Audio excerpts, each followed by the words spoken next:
Hi, my name is John Yunker, and welcome to Writing for Animals, how writers can use their talents to better advocate for animals. A bit about me. I am the author of novels, short stories, and plays focused on animals and humans, and I am editor of this book here on the right, Writing for Animals, New Perspectives for Writers and Instructors to Educate and Inspire. And in 2011, Midge Raymond and I founded Ashland Creek Press, a small publisher devoted to environmental and animal literature. We also teach a class called Writing for Animals, which you can learn more about at ashlandcreekpress.com. Now, what follows is a story about how I was inspired to advocate for a species that needed advocating for in an ongoing life and death struggle taking place in a small town in Oregon. The town is Ashland, Oregon, and it's midway between Portland and San Francisco. It is on the edge of the Klamath National Forest, an ecologically diverse region. So it's not surprised that the streets of Ashland are sometimes traversed not only by humans and cars, but by bears, coyotes, mountain lions, and most common of all, black-tailed deer. Deer have, over the years, become so comfortable in Ashland that they have made it their home. It's hard to blame them. The town offers a plethora of food in the forms of lush landscaping and organic gardens, as well as a degree of protection from mountain lions, though not cars. And for many years, the human residents have been mostly accommodating of the neighborhood cervids, even my cat as well. But in the past 10 years since I've lived here, I've noticed a changing sentiment. Ashland is home to a growing number of people relocating here from large urban areas like San Francisco and Portland. People who are not accustomed to seeing deer on their front lawns, let alone eating their front lawns. People who view such animals as a nuisance. And a vocal number of people have begun to view deer as a threat. In journalism, there is an aphorism. If a dog bites a man, that is not news. But if a man bites a dog, that is news. And in 2015, a handful of residents reported being stalked and attacked by deer, a story that quickly gathered national attention, as you can see here. Now, we don't know exactly what was behind these attacks, how severe they were, or even if they actually happened, as there were no hospital visits or police reports that I was aware of. Naturalists generally agree that these attacks were simply the result of female deer protecting their young. A mother deer will cross the street to stand between a dog and her young, an act that is justifiably intimidating to humans. Just because a dog walker doesn't see fawns nearby doesn't mean they are not there.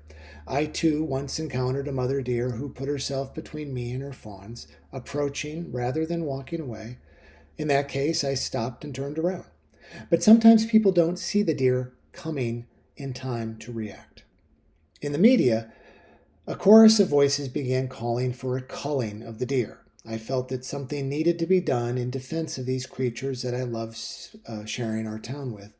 And I realized that amidst all the chatter, a critical voice was not being heard. The voices of the deer themselves. At the time of these complaints, the city was conducting controlled burns in the hills surrounding Ashland in an effort to minimize forest fires. But this, along with heavy mountain biking in the hills, was never talked about when people complained about all the deer in town. So I undertook an anonymous letter-writing campaign taking on the voice of an Ashland deer. These letters were published in a free and widely read Ashland periodical, Sneak Preview, and generated significant reader response. Here is the first letter published in 2015 from the deer, and I will read you the letter in full. Letter from an Ashland deer to the residents of Ashland. It has come to my attention over the past year that a number of Ashland residents are unhappy with our presence in their yards and streets. Some have gone so far as to propose the culling, let's not sugarcoat it, the slaughtering of deer. True, we deer do enjoy your landscaping, and true, we do not observe local traffic laws, something we're working on. A few additional deer crossing signs would certainly help. Some residents wonder why we don't simply return to our home up in the wilderness that surrounds the town. I'm writing to tell you that we'd like nothing more, but so far our efforts have been thwarted. Allow me to explain. A few months ago, we spent a few evenings in the forest only to be awakened by humans setting brush fires all around us. We later learned that this was part of Ashland's ongoing thinning project, which, for the record, we support. But all this cutting and burning does make it rather difficult for us deer to settle in up there, wouldn't you agree? And good luck finding something to eat amidst all that charred underbrush. The letter continues. Nevertheless, I convinced a handful of fellow deer to give the woods one more try. After a bit of searching, we found an uncharred section to settle down in, only to be terrorized as wave upon wave of mountain bikers descended upon us. Apparently, there was some sort of race going on, and I don't mind telling you that we felt safer dodging cars on the streets of Ashland than dodging bikers up in those hills. For those humans who find deer a nuisance in Ashland, I simply wish to stress that we deer have similar thoughts regarding humans in our forests. I sincerely hope that most residents do not support the killing of our kind. We know that the tourists love to see us, and, so I'm told, a good many locals. I ask that we all follow the wise instruction of a bumper sticker I often see around town and coexist. Kindly yours, an Ashland deer. Now, this Ashland deer soon received letters in reply, and I'm including two here. In one letter, the author documented the trauma she suffered while walking her dog and accused the deer of terrorizing residents. Another letter writer suggested deer sterilization. This is a solution that has proven ineffective in other towns. But what I found interesting was not just that these people were responding to the deer, including addressing the deer directly, but that there was a great deal of passion behind these letters. Instead of a debate between two humans with the deer remaining voiceless, there was a debate between the human and the deer. Now flash forward to today, and I'm happy to say that no culling has been proposed formally. The city now posts warning signs when residents report being harassed, and there are no feeding signs posted as well. I don't believe the issue has gone away so much as hibernated, as more pressing issues have taken priority. But I do believe the deer articles made a difference, because the minute people began addressing an animal the way one addresses a fellow human, something changes in the discussion. Perhaps this is why those who resist the idea of animal rights are so quick to tell activists not to humanize animals. So, who else could benefit from a letter to the editor? There is no reason that deer alone can wield a pen. Certainly other species that are often demonized, such as a beaver here, and wolves, cougars, squirrels, bears, they could all dash off a letter or two, and I encourage anyone who faces deer conflicts or any other human-wildlife conflict in his or her town to copy these letters and reuse them as needed. And I'm happy to share these letters. If you contact me, my contact is at the end of this presentation, and I have shared it with a few other writers who have advocated for coyotes in Washington, pigeons in Florida, for writers who dream of a major book deal to get the word out about an animal species. I would say there's nothing wrong with starting small, starting local, and starting with a letter. So, when it comes to giving voice for animals, as we move beyond letters, the first thing to keep in mind is that animals are not voiceless. They talk all around us. They converse and whisper and shout. But because they speak in different languages, we, like travelers in a foreign land, often tune out their voices, generalizing them into a background of bird calls, squirrel chirps, and dog barks. Now, naturalists have devoted lifetimes to unlocking the secrets of these languages. But naturalists and scientists are often restricted by this rule of anthropomorphizing animals. We, writers, are bound by no such limitations. Writers are free to imagine, to speculate, to invent. We are bound only by the reader's suspension of disbelief. We give voices to animals in novels, short stories, poems, and picture books, and here are a few suggestions to keep in mind as you lend your voices to animals. First, to keep in mind that different animals require different approaches, and each of these bullet points I will expand upon in the following slides. Next, think of the individual, not just the species. Choose your words carefully. Go where your readers are and invite them along. And finally, try flipping the power dynamic. Now, first, it's a sad truth that not all animals are created equal in the eyes of the human animal. Some animals have rights, legal rights. Most animals have little to no rights at all. So if you're going to advocate, say, for the Galapagos penguin, you're going to take a very different approach in your writing than if you were going to advocate for a cow or a chicken. You don't have to tell people to stop eating penguins, for example, though you do have to convince people to give up on seafood, which that industry does kill penguins. More charismatic animals tend to have more advocates and more readers. Now, I dislike the word charismatic, but it's an important word because it underscores the issue that there are a lot of animals that are more difficult to advocate for because they're viewed as less charismatic. And I really encourage writers to tackle and advocate for these so-called less charismatic animals. And speaking of bears, I find it interesting that we, worry about polar bears as a society when we also as a society in the U.S. hunt black bears. And this dilemma is one of many, many, many dilemmas all around us. And it highlights a great opportunity for writers to dive into these conflicts and contradictions, because in these areas, there's great drama and great stories and great characters. And there's enormous opportunity for us to advocate and to write. Now, when we want to give voice to animals in fiction, it's not easy. I find it very difficult to write from an animal's perspective.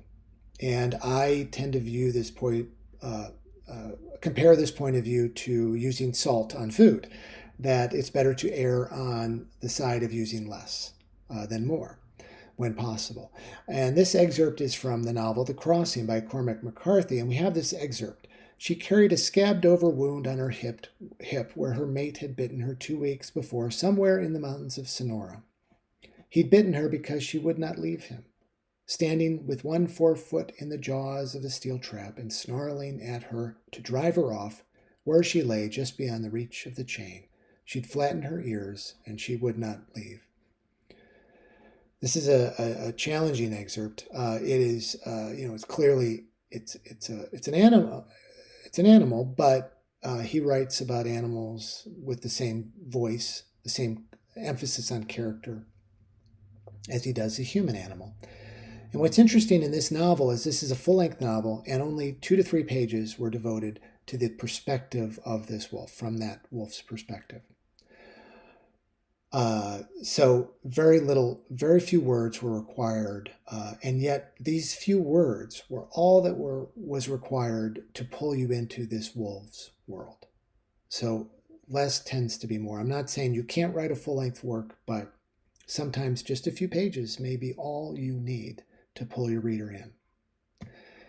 Also, the words you choose are very significant. For example, if I were to say that I was feeling bird-brained, that would be doing a great disservice to the Clark's nutcracker, for example, who can remember 20,000 different seed locations.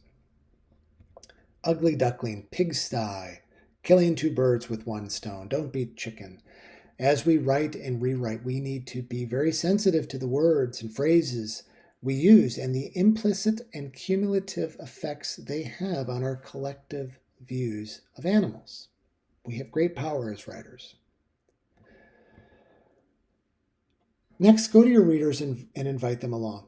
When we want to open our readers' eyes to an animal issue, particularly a difficult animal issue or atrocity, and we want to urge them to change their behavior, we're asking a lot. And we cannot assume that readers will be eager to follow us along. So I recommend going to where they live, your readers live, and inviting them along, meaning leverage genres that have built-in audiences, such as mysteries and thrillers, romance, military. Perhaps your detective tackles animal abuse, or perhaps a romance occurs in an animal sanctuary. I'm a big fan of using the known to introduce the unknown. Shakespeare did that with plots and stories that were well known at the time. And now we have novels and movies that take Shakespeare plots and repurpose those for contemporary times or to shed light on new issues. We can do something very similar with animal issues.